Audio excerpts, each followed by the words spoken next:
Shalom, selamat pagi Bapak Ibu Saudara yang terkasih di dalam Tuhan Yesus Kristus. Kita bertemu kembali dalam program Gemar Jumat 8 Desember 2023. Berkat firman Tuhan pagi ini terambil dari Yohanes 3 ayat 1 sampai 21. Nas ini berisi percakapan Yesus dengan Nikodemus. Siapa Nikodemus itu? Dia adalah seorang Farisi dan pemimpin agama Yahudi.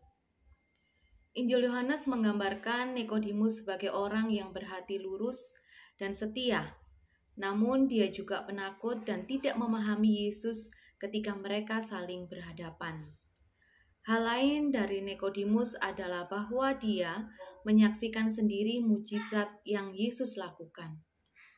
Dia juga mendengar langsung ajaran-ajaran Yesus. Dari apa yang dilihat dan didengar, dia berkesimpulan bahwa Yesus adalah seorang guru yang diutus Allah. Itulah sebabnya dia bertemu dan melakukan percakapan pribadi dengan Yesus. Dalam pertemuannya dengan Yesus, percakapan mereka adalah mengenai kelahiran kembali dan kehidupan kekal. Ada dua pertanyaan pokok yang Nikodemus ajukan kepada Yesus. Bagaimana seorang dilahirkan kembali dan bagaimana hal itu terjadi? Jawaban Yesus atas dua pertanyaan ini yang terlihat dalam seluruh perikop. Dari percakapan ini ada 5 hal penting yang mesti direnungkan. Yang pertama, coba kita baca terlebih dahulu pada ayat yang pertama dan yang kedua. Adalah seorang Farisi yang bernama Nikodemus, seorang pemimpin agama Yahudi.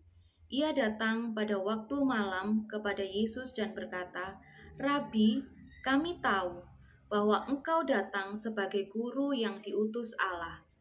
Sebab tidak ada seorang pun yang dapat mengadakan tanda-tanda yang engkau adakan itu, jika Allah tidak menyertainya." Perjumpaan dan percakapan dengan Yesus dapat terjadi kapanpun. Dalam kekristenan tidak ada kewajiban untuk berdoa pada jam-jam khusus. Tentu saja hari Minggu merupakan waktu khusus untuk beribadah bagi umat Kristen. Tetapi untuk hari-hari lainnya tidak ada jam khusus yang ditentukan untuk berdoa dan beribadah bagi seluruh umat Kristen. Setiap orang mesti menentukan jam doanya masing-masing.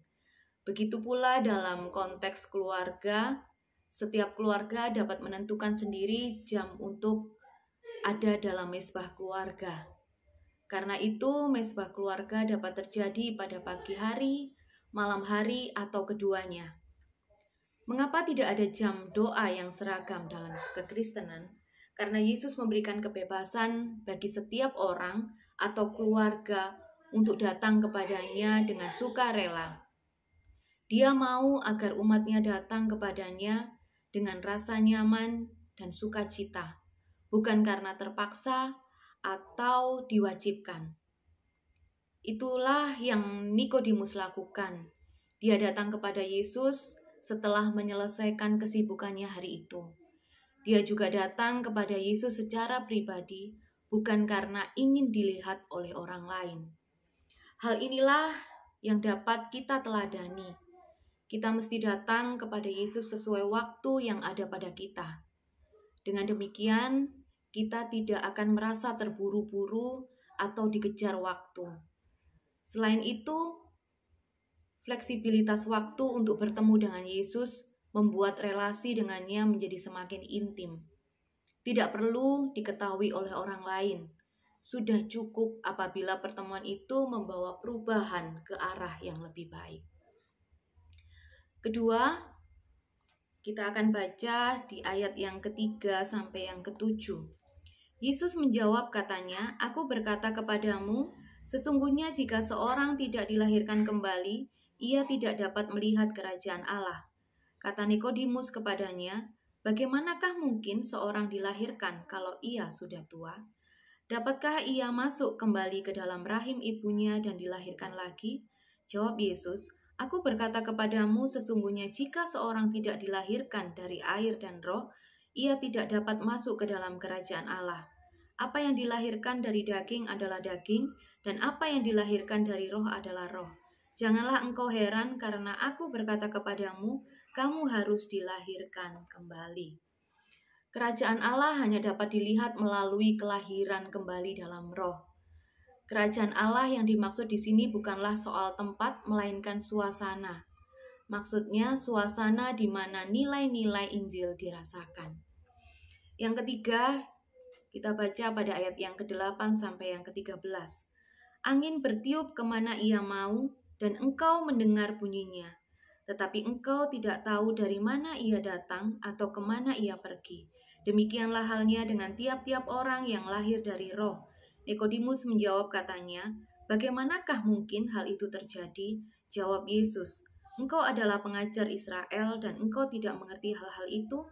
Aku berkata kepadamu, sesungguhnya kami berkata-kata tentang apa yang kami ketahui dan kami bersaksi tentang apa yang kami lihat, tetapi kamu tidak menerima kesaksian kami.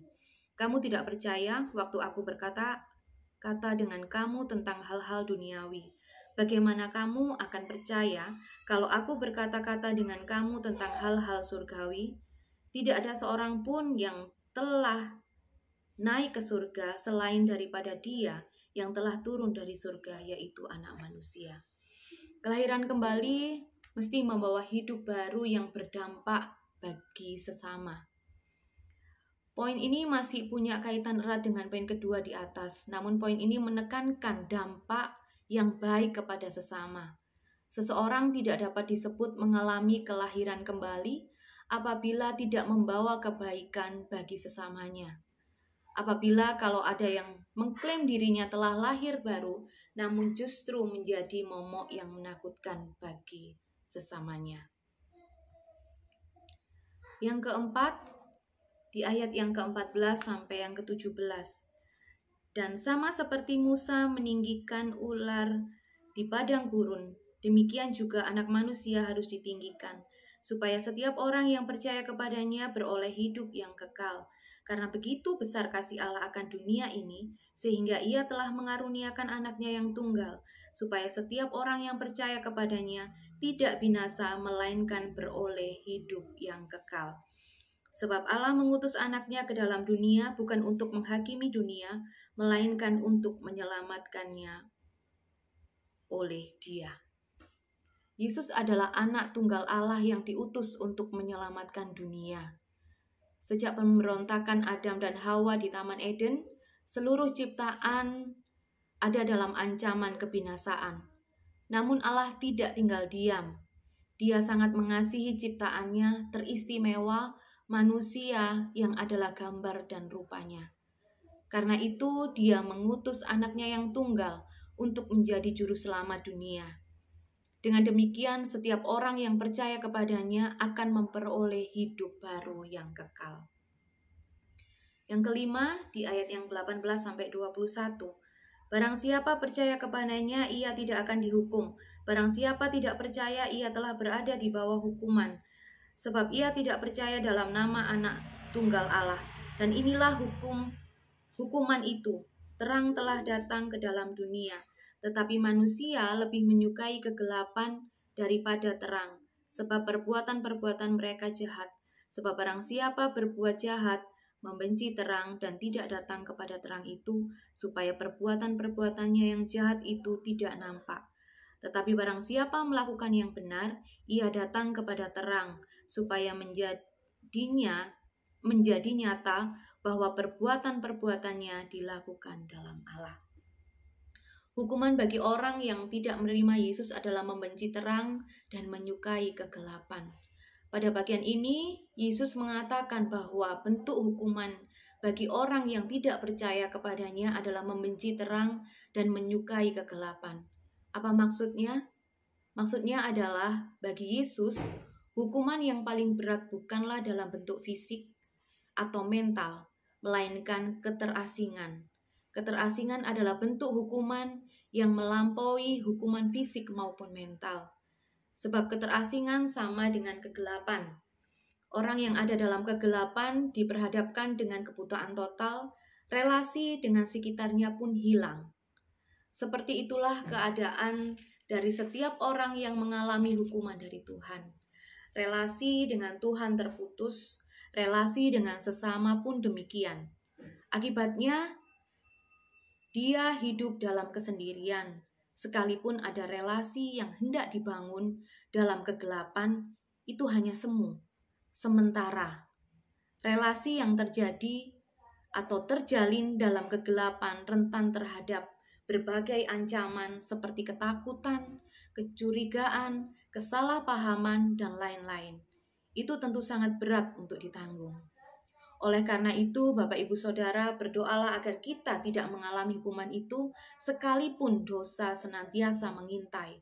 Datanglah kepada Yesus, sebab pada Dia ada kelahiran kembali oleh Roh.